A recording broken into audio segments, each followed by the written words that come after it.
Let's start with this. Imagine you're sentenced to life in prison at age 25. In the 1950s, according to historical sentencing analyses, later reviewed by the US Sentencing Commission, a life sentence often translated into 20 to 30 years served. Today, as documented by Prison Legal News and the Prison Policy Initiative, same sentence can mean remaining incarcerated into your 80s or 90s behind bars until 2095. Is that justice or cruel and unusual punishment in an era of century-long lifespans? Life sentences no longer mean 20 to 30 years. Research from the Prison Policy Initiative shows that modern life sentences frequently function as 60 to 80 plus year terms, driven by stacked charges, mandatory minimums, and sharply restricted parole, effectively sentencing people to die in prison. Aging prisoners are quietly bankrupting correctional systems.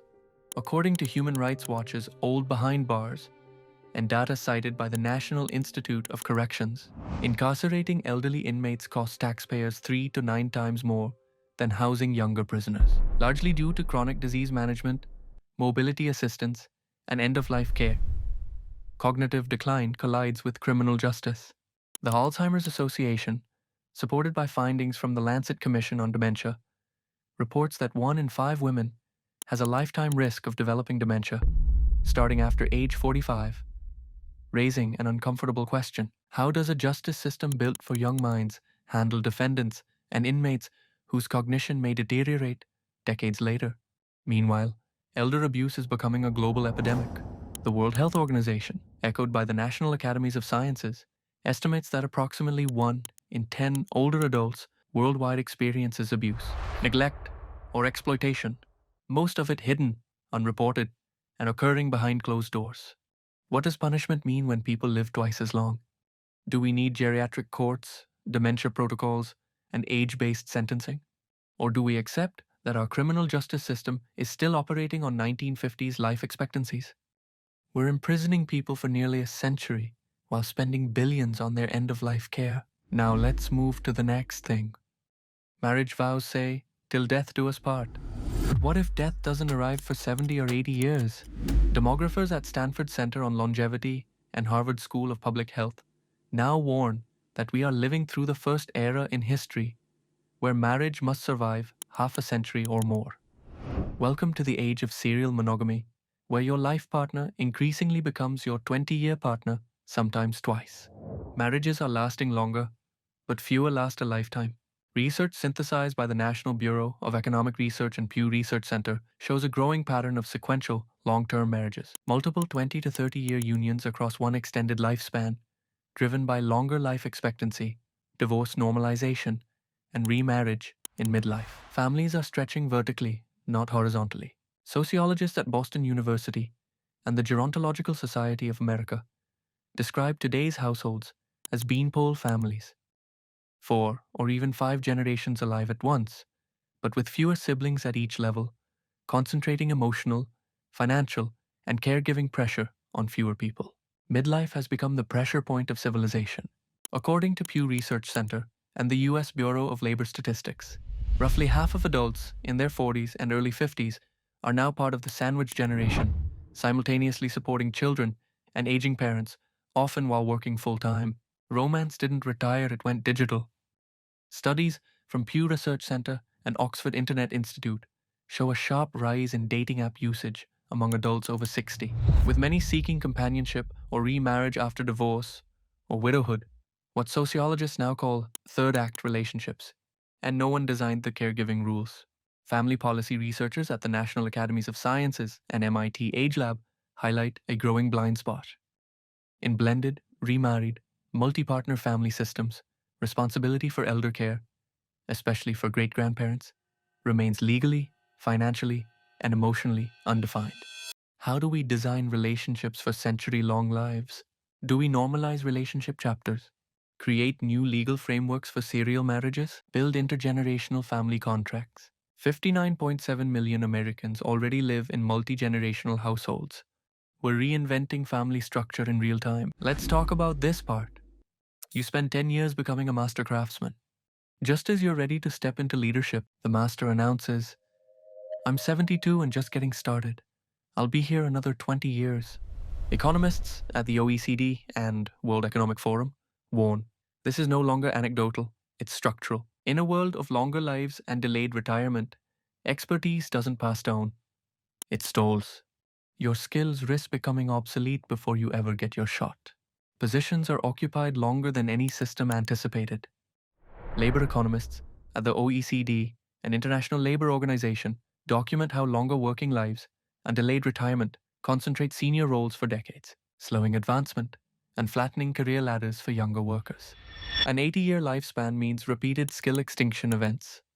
The World Economic Forum's Future of Jobs research shows core professional skills now have a half-life of 2 to 5 years, meaning workers must reskill multiple times over a long career, often 3 to 4 major reinventions across a lifetime. Degrees no longer signal durability. Studies from Harvard Business School and MIT Sloan show that a single bachelor's degree is increasingly insufficient for career-long relevance. Workers now stack credentials, certificates, and advanced degrees to stay employable, not because knowledge deepens, but because it expires. Age discrimination is now bidirectional. Research from AARP, OECD, and US Equal Employment Opportunity Commission shows workers face bias in their early 30s for being too inexperienced, and again in their 50s for being too expensive or outdated, even as retirement ages rise. Apprenticeships are breaking under longevity. Workforce studies from McKinsey Global Institute and the European Centre for the Development of Vocational Training note declining employer investment in long apprenticeships, as training someone who may compete with you for 40 to 60 years no longer aligns with incentive structures. Youth unemployment rises while work extends into old age. Data analyzed by the International Labour Organization shows persistent youth unemployment, alongside rapidly increasing labour force participation among adults in their 70s and beyond. An overlap no labour system was designed to manage. How do we preserve craft knowledge when masters live forever? How do you have 3 to 4 distinct careers in one lifetime? Who pays for re-education every 15 years? We're creating a gerontocracy of expertise while simultaneously making young people's knowledge obsolete before they can use it.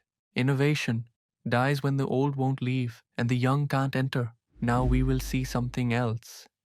You reinvent yourself every 20 years. By 80, you've lived 5 distinct lives, 5 careers, identities, value systems. Psychologists at Stanford Center on Longevity and philosophers cited by the Royal Society argue this is a historically new condition. Identity was never designed to stretch across 8 decades of reinvention. So which version of you is the real one? And what's the point of another 20 years when you've already lived a full life twice?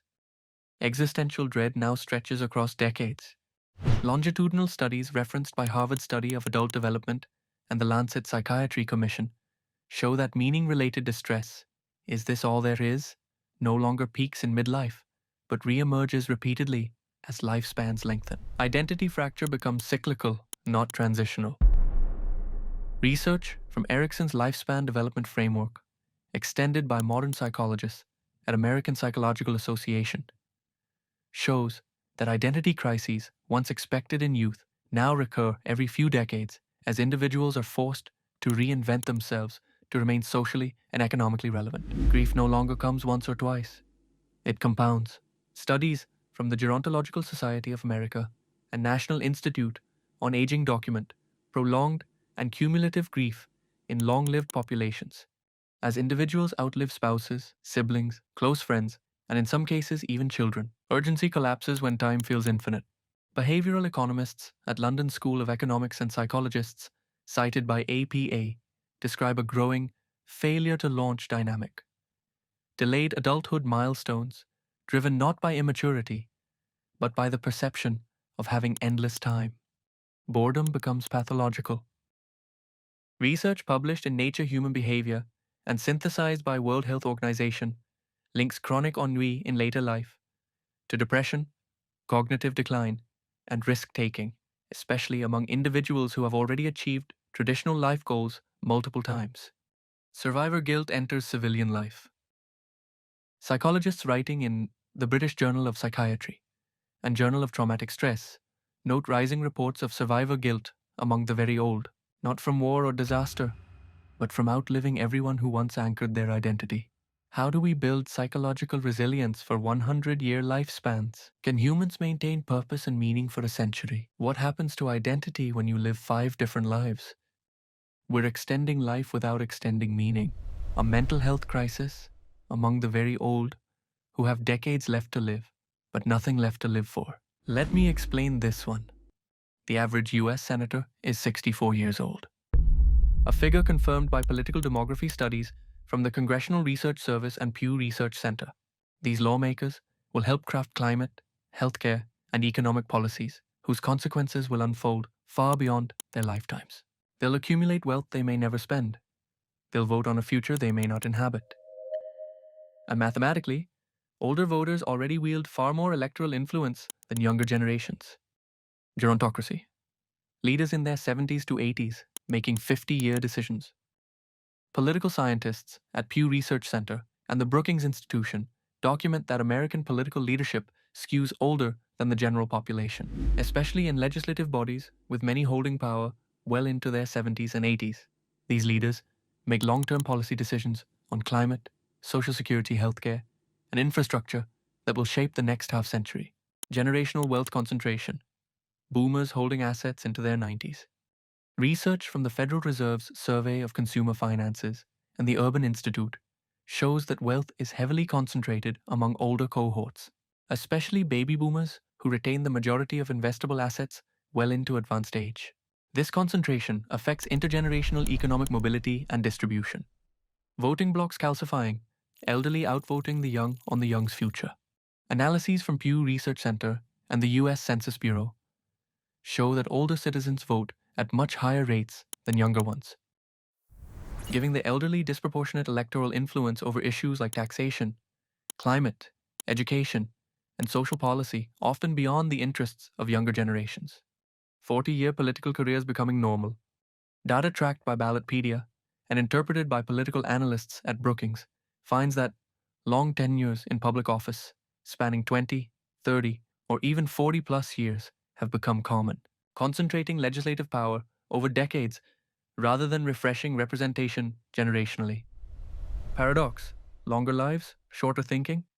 Policy analysts at the Atlantic Council and behavioral economists have noted a planning paradox in public policy.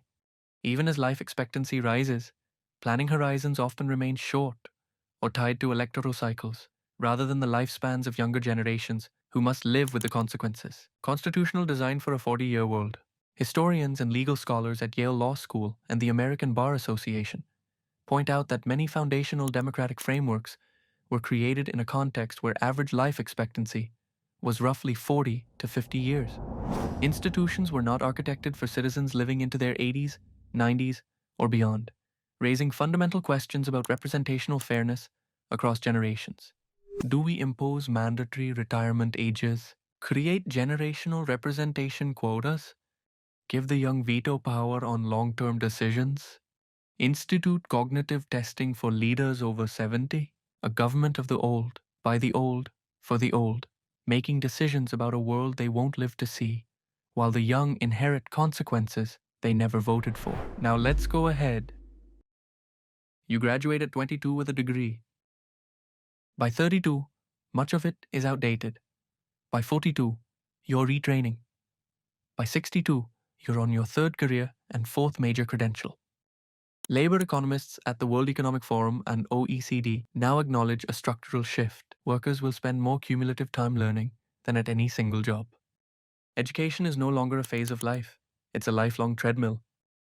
One-and-done education wasn't built for 80-year careers. Research from the OECD and World Bank shows that education systems were designed for 30 to 40-year careers, not for working lives that now stretch 50 to 60 years, forcing repeated returns to formal and informal learning. Credentialism is accelerating, not deepening knowledge. Studies from Harvard Business School and Burning Glass Institute document credential inflation. Roles that once required a bachelor's degree now demand master's degrees or PhDs, not because the work changed, but because degrees are used as filters in oversupplied labor markets. Student debt now shadows entire adult lives. Data analyzed by the Federal Reserve and Brookings Institution shows a growing cohort carrying student loan debt into their 40s, 50s, and beyond, transforming education from an early life investment into a lifelong financial obligation. Knowledge expires faster than institutions can teach it. The World Economic Forum and IBM Institute for Business Value estimate the half-life of many technical and professional skills at 5 to 10 years, meaning workers must reskill multiple times just to remain employable. Childhood is paradoxically extended. Developmental psychologists writing for the American Psychological Association note that young adults are treated as dependent longer, delayed financial independence, delayed responsibility. Despite facing lifespans that may exceed 80 years, no one designed the map for 3 to 4 career transitions. Workforce transition research from McKinsey Global Institute and MIT Sloan shows that while career changes are becoming normal, institutions provide little structural guidance for navigating multiple professional reinventions across a lifetime. How do we build education systems for lifetime learning? Who pays for reskilling every 15 years? How do we create 60-year-old freshman programs? We're forcing people to choose careers at 20 that they'll do for 60 years, with skills that will be obsolete in 10. The system is broken by design. Now let's go ahead. You'll likely live to 90. Medical researchers at the National Institute on Aging and World Health Organization confirm that longevity gains have added decades to human life. But those extra years don't arrive clean. For many, the final 20 are marked by cognitive decline. The final 5 are spent cycling through hospitals, and the final year can cost tens of thousands of dollars. Medical science gave us 30 extra years, but forgot to make them worth living. Dementia is the defining disease of longevity. According to projections from the Alzheimer's Association and US census-based modeling, the number of Americans living with Alzheimer's disease and related dementias is expected to rise from about 7.2 million today to nearly 13.8 million by 2060, driven almost entirely by population aging. Women carry the greatest burden over a lifetime. Research synthesized by the Alzheimer's Association and the Lancet Commission on Dementia shows that approximately 1 in 5 women has a lifetime risk of developing Alzheimer's disease starting after age 45, not by age 45, highlighting how dementia risk accumulates across long lives. The last year of life consumes a disproportionate share of care. Analyses by MedPAC, the Centers for Medicare and Medicaid Services, and health economists frequently show that roughly 1/4 of Medicare spending occurs in the final year of life, with average costs often cited around $70,000 to $90,000, depending on intensity of care and region. The care system is running out of people. Workforce projections from the Association of American Medical Colleges and U.S. Bureau of Labor Statistics estimate a shortfall of millions of healthcare workers by the early 2030s, including nurses, home health aides, and geriatric specialists, just as the oldest population explodes. We are managing disease for decades, not curing it. Policy analyses from the National Academies of Sciences and WHO note that modern medicine increasingly sustains people with chronic conditions, diabetes, heart disease, neurodegeneration, for 20 to 30 years. Public health researchers writing for The Lancet and CDC consistently find that preventive care, nutrition, movement, early cognitive intervention remains underfunded compared to acute, late-stage medical intervention. Age quietly shapes who receives aggressive care. Bioethics research from Hastings Center and analyses published in the New England Journal of Medicine document persistent age-based rationing, explicit or implicit, in advanced treatments for the very old, often justified by cost, prognosis, or quality of life assumptions. Are we extending life or just prolonging death? Should we invest in compression of morbidity instead of expansion? Who decides when life-extending care becomes life-prolonging suffering? We've won the battle against early death, but are losing the war for healthy aging, bankrupting families and systems alike. Let's look at this. In 1965, there were about 4 workers for every retiree, according to historical labor data reviewed by the Social Security Administration. By the mid-2040s, projections from the SSA, OECD, and US Census Bureau converge on a stark reality. Roughly 2.2 workers per retiree. You and one other worker supporting an older adult for decades. Now imagine that person requires long-term care costing close to $100,000 a year, a figure documented by Genworth's cost of care studies. Now extend that burden across a world projected by the United Nations Population Division to include millions of people living past 100. The dependency ratio is collapsing. Demographers at the Social Security Administration and OECD show a steady decline in the worker-to-retiree ratio, driven by lower birth rates and longer life expectancy, placing unprecedented strain on pay-as-you-go systems. Pensions were built for short retirements. Retirement policy analysts at Brookings Institution and the National Bureau of Economic Research note that public and private pensions were designed when retirement lasted 10 to 15 years, not 30 to 40 years, creating structural underfunding as longevity doubles. Wealth is aging faster than people. Data from the Federal Reserve's Survey of Consumer Finances shows that older households hold a disproportionate share of net worth well into their 80s and 90s, while younger generations face declining home ownership and delayed asset accumulation. Economists at the OECD and IMF describe a growing imbalance. Decades of retirement marked by spending, healthcare, housing, pensions, without corresponding labor income, shifting the burden to a shrinking workforce. Innovation slows when leadership ages in place.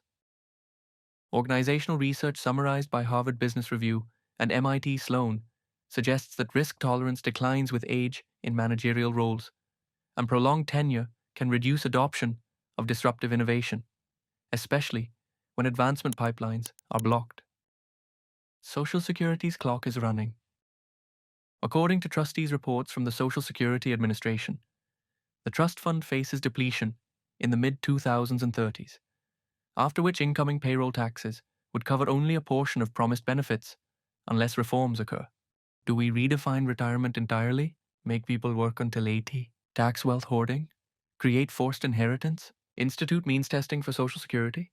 The entire economic model of the 20th century, work for 40 years, retire for 15, has collapsed. We're living in its ruins, pretending the math still works. It doesn't. Now we talk about this topic. Your grandmother lives alone in a 4-bedroom house. She's been there for 30 years. She won't move because it's her home. Meanwhile, you, with 2 kids, are squeezed into a 2-bedroom apartment you can barely afford. Housing economists at Harvard Joint Center for Housing Studies and U.S. Census Bureau say this is no longer anecdotal. It's systemic. Older adults control a growing share of housing space, while families with children compete for too little, too late. Multi-generational living has surged back by necessity, not choice. According to the U.S. Census Bureau and analyses by Pew Research Center, roughly 59.7 million Americans now live in multi-generational households, nearly 4 times the number recorded in the early 1970s, driven by housing costs, caregiving needs, and delayed independence. Aging in place has become housing gridlock. Research from the Harvard Joint Center for Housing Studies shows most older adults strongly prefer to remain in their homes, even when those homes are far larger than their needs. Most homes weren't built for old age. Housing lacks basic age-friendly features, no step entries, single-floor living, or accessible bathrooms, trapping seniors in homes that are both too big and increasingly unsafe. The long-term care fallback is collapsing. Data, tracked by Centers for Medicare and Medicaid Services, and industry analyses show that hundreds of nursing facilities have closed since 2020, eliminating tens of thousands of beds, leaving families with fewer alternatives when independent living fails. Affluent retirees are reshaping urban housing markets. Urban economists writing for Brookings Institution and Harvard Kennedy School document how wealthier retirees concentrate in high-amenity cities, competing directly with working families and pushing prices upward, especially in walkable, transit-rich neighborhoods. Housing supply is frozen in time. The Federal Reserve and Harvard housing researchers note that low turnover among older homeowners, combined with zoning restrictions and underbuilding, has locked up housing inventory for unprecedented lengths of time. Do we redesign cities for intergenerational living? Force downsizing? Create incentives for accessory dwelling units? Build nursing home replacements? Tax empty bedrooms? We're heading toward a future where 3 generations share one home by necessity, not choice. because the housing market has frozen solid with elderly homeowners who won't or can't move. Let's finish with this. You've worked, you've raised kids, you've traveled, you've built a career, you've reinvented yourself more than once. By 70, you've lived what previous generations called a full life. And yet, according to longevity researchers at the Stanford Center on Longevity and World Health Organization, you may have 30 more years ahead. Mortality has quietly moved out of the story. Philosophers and psychologists, cited by the Royal Society and Harvard Medical School, argue that modern societies practice mortality denial, planning careers, finances, and identities as if death were optional or indefinitely postponable. Purpose collapses when life outlasts its script. Findings from the Harvard Study of Adult Development and the Lancet Commission on Mental Health show that meaning and purpose, once anchored to work and family, often erode after traditional milestones are completed, especially when life expectancy stretches far beyond them. Rituals weren't built for long lives. Anthropologists writing for the American Academy of Arts and Sciences note that cultural rituals, education, marriage, retirement, elderhood, were designed for 40 to 60-year lifespans. When life doubles, these rituals lose coherence, leaving long stretches of unstructured time and identity ambiguity. 5 generations now coexist, with no shared language. Sociological research from Pew Research Center and the Gerontological Society of America documents unprecedented overlap of 5 living generations, often holding incompatible values shaped by radically different technological, economic, and moral worlds. Wisdom has lost its exchange value. Studies summarized by MIT AgeLab and Harvard Business Review show that experiential knowledge from older adults is often devalued in fast-changing, tech-driven systems where past solutions no longer map cleanly onto present problems. Legacy anxiety replaces survival anxiety. Psychologists publishing in the British Journal of Psychology and Journal of Aging Studies observe rising concern among older adults about legacy, not survival, asking what impact matters after a century of living, when traditional markers of success feel exhausted.